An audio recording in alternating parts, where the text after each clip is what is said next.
नमस्कार दोस्तों, analyser app में आपका स्वागत है। ज्योग्राफी के एमसीक्यू में हम आगे बढ़ रहे थे और उसी के क्रम में आज फिर से एक एमसीक्यू का वीडियो आपके लिए लेकर आया है। तो ये हमारा वीडियो नंबर 7 होगा, जो कि इंडियन ज्योग्राफी से संबंधित भौतिक विभाजन का चौथा वीडियो है। इससे पहले हमने भारत के सामान्य परिचय पर भी वीडियो किया हुआ है, जिसमें से 3 वीडियो आए हैं उसमें से, और भौतिक विभाजन जो कि बहुत बड़ा टॉपिक होता है, जिसमें से ये चौथा एमसीक्यू वीडियो है। तो आइए शुरू करते हैं आज के इस वीडियो का पहला प्रश्न, जिसके अंतर्गत पूछा गया है निम्नलिखित उच्चावच आकृतियों पर ध्यान दीजिए। यहाँ पर आपको 4 प्रमुख उच्चावच आकृतियां दी गई है, या ये कह लीजिए 4 पर्वत श्रेणियां दी गई है जो निम्न है। पहला है महादेव पर्वत श्रृंखला, दूसरा है मैकल पर्वत श्रृंखला, तीसरा है छोटा नागपुर और चौथा है खासी पहाड़ियां। इन 4 पर्वत श्रृंखलाओं को, इनकी आकृतियों को पश्चिम से पूर्व की ओर बढ़ते हुए सही क्रम में जमाना है। तो यहाँ पर ऑप्शंस है आपके इस प्रकार से। तो देखिए, सबसे पहला महादेव पर्वत श्रृंखला। तो महादेव पर्वत श्रृंखला क्या होता है समझ लीजिए। पहले जो महादेव पर्वत श्रृंखला है वो एक्चुअल में भाग है सतपुड़ा पर्वत श्रृंखला का। सतपुड़ा पर्वत श्रृंखला का जो विस्तार है वो गुजरात से लेकर मध्य प्रदेश और छत्तीसगढ़ तक माना जाता है सतपुड़ा पर्वत श्रृंखला। ये है आपका पूरा का पूरा सतपुड़ा। इस सतपुड़ा पर्वत श्रृंखला को 3 भागों में बांटा गया है। जो सबसे पहला वाला जो भाग है वो कहलाता है आपका राजपीपला की पहाड़ी। यहाँ पे आप ध्यान रखिएगा इस बात को कि सतपुड़ा को 3 भागों में बांटा गया। सबसे पहला कहलाता है राजपीपला की पहाड़ी। बीच वाला जो पूर्ण रूप से मध्य प्रदेश में फैला हुआ है वो कहलाता है आपका महादेव पहाड़ी। और इस महादेव पहाड़ी की सबसे ऊंची चोटी मानी जाती है धूपगढ़, और पंचमढ़ी के निकट स्थित है ये धूपगढ़। पंचमढ़ी भी महादेव पहाड़ी में आता है। और तीसरा जो हिस्सा है वो कहलाता है आपका मैकल सीरीज या मैकल श्रेणी या मैकाल श्रेणी कहलाता है, जो मध्य प्रदेश और छत्तीसगढ़ में फैला हुआ माना जाता है। तो ये सतपुड़ा पर्वत में सबसे पहला आ गया क्या आपका महादेव पहाड़ी, जिसके बारे में पूछा गया है। अब आइए प्रश्न में दूसरे चलते हैं। तो महादेव पर्वत भी आपको मिल गया, मैकल भी मिल गया। फिर पूछा है छोटा नागपुर का पठार। तो ये जो छोटा नागपुर का पठार है वो फैला हुआ है आपके झारखंड में और थोड़ा बहुत छत्तीसगढ़ के उत्तर पूर्वी क्षेत्रों के अंतर्गत आता है। तो यहां पर आपका फैला हुआ है छोटा नागपुर का पठार। ये है आपका छोटा नागपुर। फिर उसके बाद पूछा गया है खासी पहाड़ियां। तो खासी पहाड़ियां आपकी आती है कहां, मेघालय में। यहां पे आएंगी क्या, खासी पहाड़ियां। तो अब यहां पर आपको पश्चिम से पूर्व इसका सही क्रम पता चल गया होगा। सबसे पहले पे आता है महादेव, दूसरे नंबर पे आता है आपका मैकल, तीसरे नंबर पे आता है छोटा नागपुर और चौथे नंबर पर आता है खासी की पहाड़ी। तो दिए गए ऑप्शंस में सही उत्तर जो होगा 1 2 3 4। देखिए, मैप के माध्यम से समझने की कोशिश कीजिएगा, इनको रटिएगा मत, ताकि आसानी से याद रहे। डिस्क्रिप्शन को पढ़ते जाइएगा। अगला प्रश्न है निम्नलिखित किस पहाड़ी पर पूर्वी घाट पश्चिमी घाट से मिलता है। और 4 ऑप्शन यहाँ पे दिए गए हैं। एक है पालिनी की पहाड़ी, दूसरा है अनाईमुड़ी, तीसरा है नीलगिरी और चौथा है उपरोक्त में से कोई नहीं। तो जो पिछला एमसीक्यू हमने किया था उसमें भी मैंने आपको बताया था, और इस एमसीक्यू में भी यह फिर से प्रश्न आ गया है। इसका सही उत्तर है नीलगिरी की पहाड़ी। वास्तव में जो नीलगिरी की पहाड़ी है उसका विस्तार है केरल, तमिलनाडु और कर्नाटक। इन 3 राज्यों में विस्तार माना जाता है नीलगिरी की पहाड़ी का। और इसी नीलगिरी की पहाड़ी में यहाँ से आकर आपका पश्चिमी घाट और यहाँ से आकर आपका पूर्वी घाट दोनों मिलते हैं। नीलगिरी पहाड़ी की सबसे ऊंची चोटी भी मैंने बताया था, वो है दोदा बेटा, जिसकी ऊंचाई 2637 मीटर लगभग मानी जाती है। तो नीलगिरी पहाड़ी पर ही पश्चिमी घाट और पूर्वी घाट का क्या माना जाता है, मिलन स्थल माना जाता है। इसका सही उत्तर होगा नीलगिरी। तीसरा प्रश्न की ओर चलते हैं। नीलगिरी पर्वतमाला जिस राज्य में स्थित है वह है। तो यहां पर मैंने आपको पिछले क्वेश्चन में ही बताया था कि भाई नीलगिरी पर्वत का जो विस्तार है वो कर्नाटक, तमिलनाडु और केरल राज्यों में है। और दिए गए ऑप्शन में तमिलनाडु बस मेल खाता है, जो कि उन तीनों राज्यों के विस्तार के अंतर्गत शामिल है। तो इसका सही उत्तर हो जाएगा तमिलनाडु। डिस्क्रिप्शन आप पढ़ लीजिएगा, पीडीएफ में आपको मिल जाएंगे। चौथा प्रश्न है निम्नलिखित कथनों में से कौन सा एक सही नहीं है। यहां पर 4 कथन दिए गए हैं, जिनमें से आपको बताना है कि कौन सा एक सही नहीं है। ए कहता है पश्चिमी घाट उत्तरी क्षेत्र में अपेक्षाकृत अधिक ऊंचाई पर है।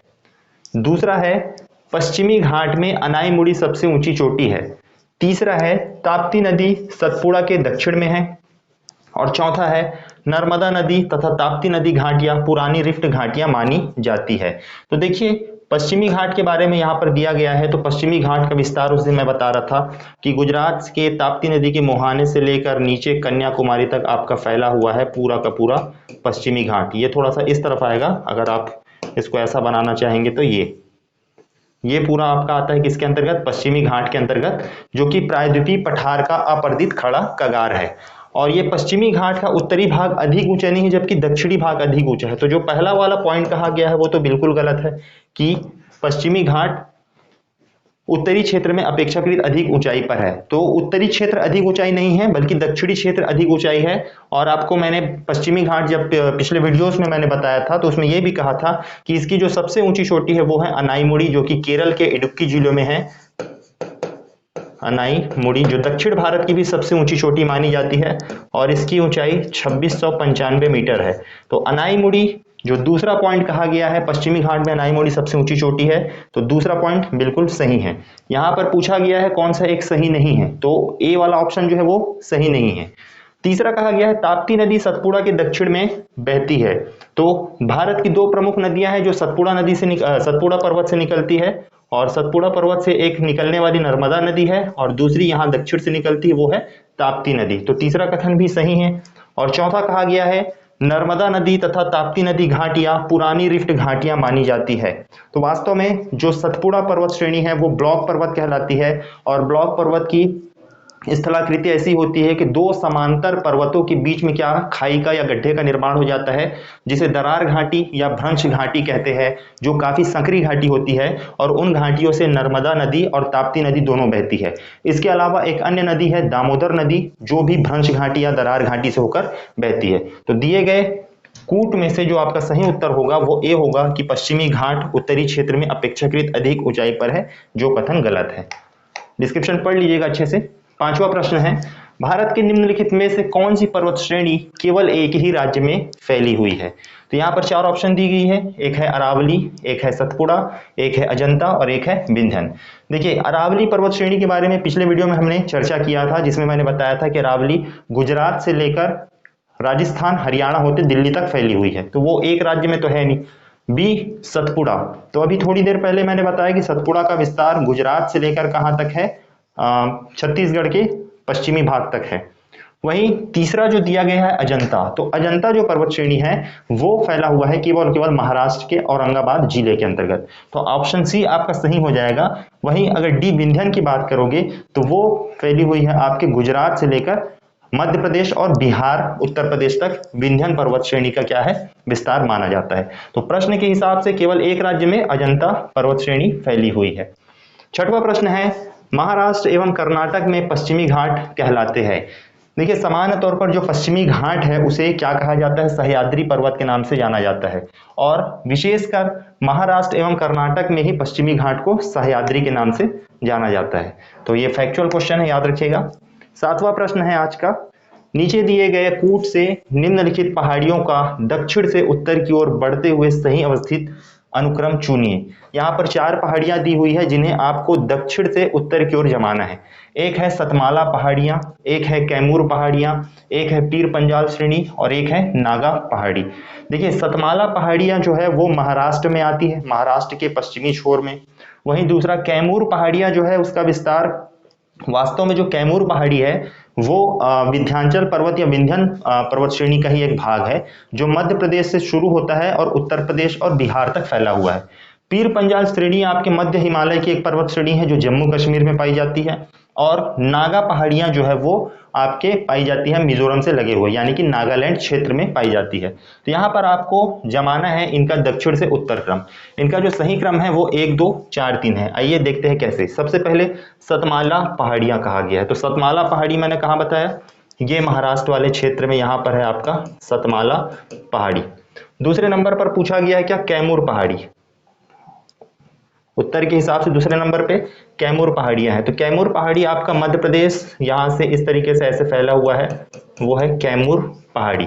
तीसरे नंबर पर उत्तर के हिसाब से कहा है क्या, नागा पहाड़ियां। तो नागा पहाड़ी आपका आता है कहाँ, यहाँ नागालैंड में, ये है आपका नागालैंड। तो दक्षिण से उत्तर क्रम में अगर आप देखेंगे तो सबसे पहले सतमाला, फिर उसके बाद कैमूर, फिर उसके बाद नागा पहाड़ी, और बच गया एक जम्मू कश्मीर जो कि क्या है, पीर पंजाल। तो ये आपका सही क्रम हो जाएगा दक्षिण से उत्तर। यदि आपने मैप के जरिए अच्छे से पढ़ा हुआ है तो आपसे ये एमसीक्यूज आसानी से बन रहे होंगे, लेकिन यदि आपने केवल ऊपरी ऊपर पढ़ाई किया है या रटा हुआ है तो आप काफी कंफ्यूज हो रहे होंगे। तो बिल्कुल मैप से ही, कोई भी ज्योग्राफी हो मैप से ही पढ़िए आप, ताकि आसानी हो और एग्जाम में जाकर आप कंफ्यूज ना हो। 8वां प्रश्न है, कार्डमम पहाड़ियां जिन राज्यों की सीमा पर स्थित है वह है। यहाँ पर 4 ऑप्शन दिए गए हैं। कार्डमम का मतलब होता है इलायची, इलायची की पहाड़ी के नाम से जानी जाती है, और इस कार्डमम पहाड़ी का जो विस्तार माना जाता है वो पश्चिमी घाट के सबसे दक्षिणी हिस्से में माना जाता है। कार्डमम पहाड़ी ये अन्नामलाई पहाड़ी के दक्षिण में स्थित है, यहाँ पर केरल और तमिलनाडु राज्य में। ध्यान रखिएगा 2 राज्य में स्थित है, एक केरल और दूसरा तमिलनाडु। इन 2 राज्यों में आपके कार्डमम पहाड़ी विस्तारित है। कार्डमम पहाड़ी इसलिए कहा जाता है क्योंकि वहां पर इलायची की खेती अत्यधिक रूप से होती है और इसीलिए उसका नाम दे दिया गया है कार्डमम। इसका सही उत्तर हो जाएगा केरल एवं तमिलनाडु। 9वां प्रश्न है, शेवराय पहाड़ियां कहां अवस्थित है। 4 ऑप्शन दिए गए हैं, दक्षिण भारत के 4 राज्य, और शेवराय पहाड़ी को आपको बताना है। तो शेवराय पहाड़ी सही उत्तर है तमिलनाडु। तमिलनाडु के सेलम या सलेम जिले में, सलेम जिले में स्थित है शेवराय पहाड़ियां, और इस शेवराय पहाड़ियों में एक प्रमुख खनिज पाया जाता है जिसका नाम है लौह अयस्क। लौह अयस्क के निक्षेप या भंडारण के लिए काफी प्रसिद्ध है आपकी शेवराय पहाड़ियां। 10वां प्रश्न है, निम्नलिखित में से कौन महाराष्ट्र में स्थित नहीं है। तो यहाँ पर 4 ऑप्शन दिए गए हैं, बालाघाट श्रेणी, हरिश्चंद्र श्रेणी, मांडव पहाड़ियां और सतमाला पहाड़ियां। सतमाला के बारे में अभी हमने देखा, वास्तव में ये महाराष्ट्र पीएससी के द्वारा पूछा हुआ क्वेश्चन था, इसलिए इसमें डाल दिया गया है। तो ध्यान रखिएगा यहाँ पर जो मांडव पहाड़ियां हैं वो महाराष्ट्र में स्थित नहीं है, ये गुजरात के अंतर्गत आती है। बाकी तीनों की तीनों जो है वो महाराष्ट्र में आती है। इसी के साथ आज का हमारा वीडियो लेक्चर समाप्त होता है। जाते जाते मैं आपको फिर से एक जानकारी दूंगा कि हमारे यहाँ अभी वीडियो क्लासेस पर काम चल रहे हैं एनालाइजर ऐप में, और हमारे यहाँ करंट अफेयर क्विज डेली के अपडेट किए जाते हैं। साथ साथ टेस्ट सीरीज हमारे यहाँ आयोजित हो रहे हैं, और टेस्ट सीरीज के बारे में कहूंगा कि पिछले वर्ष 2018-19 में हमने टेस्ट सीरीज आयोजित किया था, जिसमें से पीएससी प्री में लगभग 32 से अधिक प्रश्न सीधे सीधे सवाल पूछे गए थे, और 2019-20 में 46 से अधिक प्रश्न जो है हमारे टेस्ट सीरीज से मिलते जुलते एग्जाम में पूछे गए थे। राज्य सेवा से संबंधित जो भी परीक्षाएं होती है और जो भी समस्याएं होती है, आप अपना समाधान एनालाइजर ऐप से जुड़कर कर सकते हैं। धन्यवाद।